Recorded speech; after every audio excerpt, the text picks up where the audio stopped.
जय हिंद मित्रों, चलो हम आज की पढ़ाई शुरू करें। हमने पिछले लेक्चर में काफ़ी डिटेल में पढ़ा था कि क्वाड्रिलैटरल्स के अलग अलग टाइप्स कैसे होते हैं।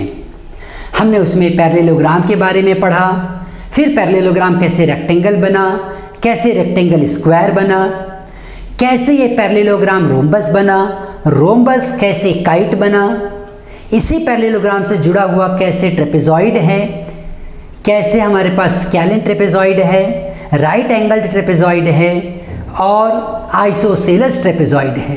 इन सब की प्रॉपर्टी हमने डिटेल में पढ़ी थी। मित्रों, अगर इस को किसी ने नहीं अटेंड किया होगा तो पहला काम ये करो कि तुम इसके पहले वाला जो वीडियो है उसे पहले देखो, क्योंकि आज का सारा डिस्कशन उसी के ऊपर बेस्ड है। इतना ही नहीं, तुम्हारे जो भी दोस्त हैं, जो मित्र हैं, जो तुम्हारे स्कूल में पढ़ रहे हैं, आरटीपीएस में पढ़ रहे हैं, उनके साथ उस वीडियो को तुम ज़रूर शेयर करो। वो किसी भी डिवीज़न में हो, कहीं भी पढ़ रहे हो, बोलो जहाँ पढ़ रहे हो वहाँ पढ़ो। लेकिन अगर क्वाड्रिलैटरल का ये पार्ट एकदम माइंड में क्लियर कर लेना है, एकदम अच्छे से समझ लेना है, रटना नहीं है, एकदम मन में बैठा लेना है, तो उस वीडियो को एक बार ज़रूर देख लो। अपने दोस्तों के साथ ये तुम ज़रूर शेयर करो। जो अलग अलग डिवीज़न में दोस्त होंगे तुम्हारे, जैसे तुम्हारे 8th के कई डिवीज़न हैं, मॉर्निंग इवनिंग, तो जहाँ भी तुम्हारे कांटेक्ट है उन दोस्तों के साथ आप शेयर करो, आगे शेयर करने को बोलो, क्योंकि ये उन बच्चों के दिया गया एक गिफ्ट होगा और उन बच्चों का बहुत अच्छा एक सपोर्ट होगा। और अब हम आज की पढ़ाई शुरू करते हैं। आज की इस पढ़ाई में देखो, हम पढ़ रहे हैं एक्सरसाइज 11C का पहला question, which statement is never true for a kite. तो काइट को पहले मैं यहाँ ड्रॉ कर देता हूँ। काइट बना कैसे था वो पूरी स्टोरी तुम्हें पता है, कैसे वो तूफान आया था और कैसे वो पत्थर की वजह से ये साइड इलोंगेट हो गई थी और ये एक साइड वैसे ही रह गया, लेकिन दूसरा साइड, दूसरा डायगोनल एलोंगेटेड बना। अब हम इस काइट के बारे में बात करेंगे। ये इक्वल है, ये दोनों इक्वल हैं। अब ये एंगल्स भी इक्वल हैं, लेकिन बाकी एंगल इक्वल नहीं है। ये सब डिटेल में हमने पिछले वीडियो में बात की थी। अब देखो, अब यहाँ पे देखो बड़े मज़ेदार क्वेश्चन है। देखो कि कैसे एक एक क्वेश्चन पूछेंगे वो लोग। बोल रहे हैं which of the statement is true और false for a kite. The diagonals are perpendicular. हाँ भाई, सच बोल रहे हो आप, क्योंकि डायगोनल्स जो होते हैं वो तो हमेशा परपेंडिकुलर रहेंगे। तो हम कहेंगे yes you are right. One pair of opposite angles are congruent. सही बात है, एक ही पेयर है जो कॉन्ग्रुएंट है। तो भाई तुम यहाँ भी सच बोल रहे हो, you are right. One pair of opposite sides are parallel. ये तो झूठ बात कर दिया। बोल रहे हैं कि अपोजिट साइड जो है वो पैरेलल है। नहीं रे बेट भाई, ऐसी कोई बात नहीं है। जब इलोंगेट हो गया तो पैरेलल होने का सवाल ही नहीं होता है। आप ये झूठ बोल रहे हो। Two pairs of consecutive sides are congruent. Two pair, consecutive मतलब साइड साइड के, two pair of consecutive sides are congruent. और कॉन्ग्रुएंट तुम जानते हो इक्वल, तो ये बात भी तुम सच बोल रहे हो। आगे बढ़ेंगे। ये हुआ हमारा फर्स्ट क्वेश्चन। आगे देखो, in the figure MATH, math है लेकिन यहाँ पर पढ़ना है क्वाड्रिलैटरल के लिए, जैसे ABCD बोलते हो ना, वैसे MATH। In MATH is a square, then find the following. क्या फाइंड करने कहा जा रहा है? If MA is 8 centimetre, MA कितना है? 8 सेंटीमीटर, देन 80, ये 80 कितना रहेगा? तो देखो, जब भाई तुम स्क्वायर बोल दिए तो स्क्वायर की क्या प्रॉपर्टी पढ़ी थी हमने? All sides are equal. तो सब साइड क्या रहेंगे? 880 रहेंगे। उसके बाद HST, एंगल HST, एस मैंने लिखा नहीं है, वो यहाँ पे है HST। ये एंगल पूछ रहे हैं HST। ये एंगल में 1 मिनट बुक में देख लो क्या क्वेश्चन था। हाँ बराबर, HST वहीं पर है, बाकी ये सब यहाँ पे आने की ज़रूरत नहीं है कुछ, ये सब जाने दो। ये सब कहीं और का प्रिंट यहाँ आ गया, ठीक है ना, मिस प्रिंट हो गया। अच्छा, एंगल HST ये एंगल कितना रहेगा? 90 डिग्री। ये एंगल क्या रहेगा? 90 degree. HST is 90 degree. MAT वो कितना रहेगा? वो भी 90 डिग्री। इफ H और S इसको बोल रहे हैं ये 2 है, तो HA कितना रहेगा? HA भाई वो पूरा का पूरा 4 हो जाएगा। MT कितना रहेगा? MT ये पूरा का पूरा MT ये भी 4 रहेगा। क्यों? क्योंकि ये सारे डायगोनल्स क्या हैं? इक्वल। उस वीडियो में बेटा जरूर देखना अगर किसी ने नहीं देखा है तो, क्योंकि तभी तुम इसको एंजॉय कर पाओगे। डायगोनल्स क्या हैं? इक्वल हैं। अच्छा, एंगल HMT कितना रहेगा? एंगल HMT ये एक बात आएगी कि डायगोनल्स, वहाँ पर मैंने नहीं लिखाया था, अब यहाँ पे तुम समझ लेना। Diagonals are bisectors of the angle. Diagonals are angle bisectors. Diagonals of a square are angle bisectors. ये तुम वहाँ पे प्रॉपर्टी में ऐड कर लेना। Diagonals of a square are angle bisector. तो देखो, diagonals of a square are angle bisector का मतलब ये जो डायगोनल जा रहे हैं ना, इस एंगल को जो 90 डिग्री है इसको 2 इक्वल पार्ट में डिवाइड कर देंगे। ये पार्ट 45 बनेगा और ये भी क्या बनेगा? 45। ऐसा हर एक डायगोनल करेंगे तो हर एक एंगल 45, ये भी 45, ये भी 45, ये भी और ये भी, ये भी और ये भी, ये सब जो मैंने डॉट से दिखाए हैं they are 45 degree. So diagonals of a square are angle bisectors. तो HMT इक्वल्स टू H, यहाँ से बना के दिखाता हूँ, यहाँ से HMT, तो ये वैल्यू यहाँ पे देखो मैं लिख देता हूँ 45। HMT is how much? 45 degree. Very clear everybody? ठीक, तो ये सेकंड क्वेश्चन भी हमने कंप्लीट किया। चलो अब हम थर्ड क्वेश्चन पर चलते हैं। ये तो बहुत मज़ेदार क्वेश्चन है। क्या कह रहा है सुनो, ये थर्ड क्वेश्चन है। देखो थर्ड क्वेश्चन क्या कह रहा है, check out whether the following statements are true और फॉल्स। पहला question, every rhombus is a kite, true या फॉल्स? तो पहले समझो कि रोम्बस क्या है और काइट क्या है। मैं ये डायग्राम फिर से बना देता हूँ। पहले रोम्बस की बात करेंगे और फिर हम काइट की बात करेंगे। रोम्बस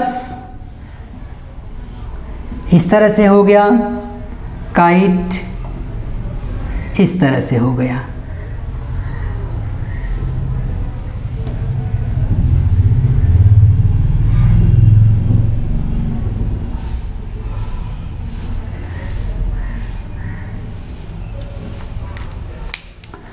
अब देखो, ये जो रोम्बस है मेरे पास, इसके ऑल साइड्स क्या हैं? इक्वल हैं। काइट क्या है? काइट में खाली ये 2 साइड्स इक्वल हैं, ये आपस में इक्वल हैं। तो क्वेश्चन देखो क्या पूछा गया है कि क्या काइट की सारी रिक्वायरमेंट पूरी हो रही है? अगर मैं तुमसे ये बोलूं कि एवरी डॉक्टर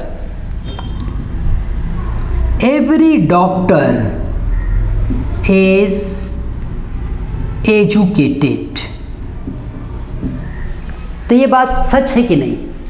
अगर वो डॉक्टर है तो डेफिनेटली वो क्या है? एजुकेटेड है। अब मैं लिखता हूं every educated person is a doctor. अब बताओ, क्या ऐसा हो सकता है? हर एजुकेटेड आदमी डॉक्टर होता है क्या? नहीं।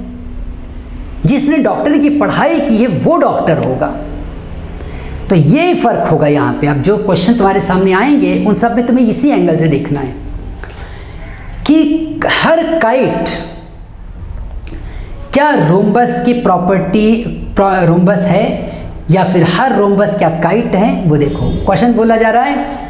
Every rhombus is a kite, every doctor is educated, yes, but every kite is a rhombus नहीं। हर kite, every kite is a rhombus ऐसा नहीं है, क्योंकि रोम्बस के लिए चारों साइड सेम होनी चाहिए, लेकिन इसमें चारों साइड सेम नहीं है। अब क्वेश्चन ध्यान से सुनो, क्वेश्चन कह रहा है every rhombus is a kite. तो देखो काइट को क्या चाहिए, काइट को चाहिए भाई दो एडजेसेंट साइड इक्वल हैं, नीचे वाले दोनों साइड इक्वल हैं, हाँ हैं। अब डायगोनल क्या परपेंडिकुलर है, हाँ डायगोनल परपेंडिकुलर है। क्या एक पेयर कम से कम इक्वल है, एक क्या दोनों पेयर इक्वल हैं। पढ़ाई क्या ज़्यादा पढ़ाई किया है, तो इस हिसाब से जैसे हम कहते हैं कि एवरी डॉक्टर इज एजुकेटेड, सो उस तरीके से every rhombus is a kite. और ये एक सच बात है कि हर रोम्बस काइट की रिक्वायरमेंट को पूरा कर रहा है, लेकिन काइट रोम्बस की रिक्वायरमेंट को पूरा नहीं कर पाएगा। इसलिए अगर मैं यहाँ लिखूँ कि every kite is a rhombus, तो वो फॉल्स होगा, याद रखना, क्योंकि रोम्बस उसकी हर रिक्वायरमेंट पूरा कर रहा है। उसको क्या रिक्वायरमेंट है कि भाई मेरे ऊपर के दोनों साइड इक्वल होने चाहिए, हैं, नीचे के दोनों साइड इक्वल होने चाहिए, हैं, एक पेयर कम से कम इक्वल होना चाहिए, हैं, डायगोनल परपेंडिकुलर होना चाहिए, है। ये सारी रिक्वायरमेंट इसकी पूरी हो गई, इतनी ही रिक्वायरमेंट थी। क्या, डायगोनल परपेंडिकुलर होना चाहिए, कम से कम एक डायगोनल बाइसेक्ट होना चाहिए, एक क्या दोनों बाइसेक्ट हो रहे हैं, कम से कम दो साइड, दो एंगल्स इक्वल होने चाहिए, दो क्या चारों एंगल, यहाँ पे दोनों पेयर क्या हैं, कॉन्ग्रुएंट हैं। ये दोनों पेयर भी कॉन्ग्रुएंट हैं और ये दोनों पेयर भी कॉन्ग्रुएंट हैं। दो साइड ऊपर के इक्वल होने चाहिए, हैं, नीचे के इक्वल होने चाहिए, हैं। इसका मतलब ये ट्रू है। तो ये पहले पॉइंट क्लियर। आगे, every rhombus is a parallelogram. सीधी बात है ना, ये आया किससे है, पैरेललोग्राम से। पैरेललोग्राम की क्या रिक्वायरमेंट थी कि भाई अपोजिट साइड मेरे पैरेलल हो गए और इक्वल हो गए तो मैं पैरेललोग्राम हो जाऊंगा। ये तो उससे ज़्यादा क्वालिफिकेशन है। तो every rhombus is a parallelogram, yes it is also true. Every rectangle is a rhombus, ऐसा नहीं है, this is false. Every quadrilateral will be either a trapezium or a parallelogram और अ काइट, ऐसा कुछ नहीं है। ऐसे भी क्वाड्रिलेटरल हैं जो कुछ नहीं है, ऐसे क्वाड्रिलेटरल होते हैं ना जो कुछ नहीं है, कोई प्रॉपर्टी नहीं है, तो ये फॉल्स है। Every square is not a rhombus, every square is not a rhombus. अब देखो यहाँ पे जब वो कह रहे हैं ना कि every square is not a rhombus, वो गलत बोल रहे हैं। रोम्बस की खाली इतनी सी रिक्वायरमेंट थी कि मेरे ऑल साइड्स इक्वल कर दो। स्क्वायर उस प्रॉपर्टी को पूरा कर देता है। तो एवरी स्क्वायर, ध्यान से देखोगे तो एकदम क्लियर हो जाएगा। यहाँ पे देखो हमारे सामने स्क्वायर है और रोम्बस है। क्वेश्चन में कहा जा रहा है कि every square is not a rhombus. समझो, रोम्बस को चाहिए ऑल साइड इक्वल और कुछ नहीं चाहिए, स्क्वायर को चाहिए ऑल साइड इक्वल भी चाहिए, ऑल एंगल 90 भी चाहिए। अब देखो हर एक स्क्वायर रोम्बस की प्रॉपर्टी को तो सबसे पहले पूरा कर देता है, क्योंकि हर स्क्वायर के ऑल साइड इक्वल हैं और वही इसको चाहिए। तो हम ये कहेंगे कि every square is a rhombus.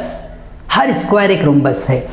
क्योंकि अगर मैं यहाँ पर एक स्क्वायर बना दूँ, मैं ये बोल दूँ ऑल साइड्स आर इक्वल, इतना ही खाली बोलूँगा, तो तुम बोलोगे ना कि हाँ ये एक रोम्बस तो है, इतना तो तुम पक्का हो गए। जैसे ही मैंने स्ट्रक्चर बनाया तुम बोल दो कि हाँ ये रोम्बस है। जब मैं इसमें सब एंगल भी बताने लगूंगा तब बोलोगे हाँ ये तो स्क्वायर है। तो हर एक स्क्वायर बनता है तो पहले वो क्या बनेगा, रोम्बस। फिर आगे चल के उसके जब एंगल्स भी क्लियर हो जाएंगे तब उसको हम स्क्वायर नाम देते हैं। तो ये बात सच है कि every square is a rhombus, हर स्क्वायर एक रोम्बस है। लेकिन वो लोग क्या बोल रहे हैं, every square is not a rhombus. तो वो लोग गलत बोल रहे हैं, they are wrong, they are false. ठीक है, तो काफ़ी अच्छा था ये क्वेश्चंस। हम फिर मिलेंगे अपने अगले लेक्चर में और आगे के क्वेश्चंस को सॉल्व करेंगे। तब तक खूब जम के पढ़ाई करो बच्चों। आओ हम एक साथ कहें, भारत माता की जय।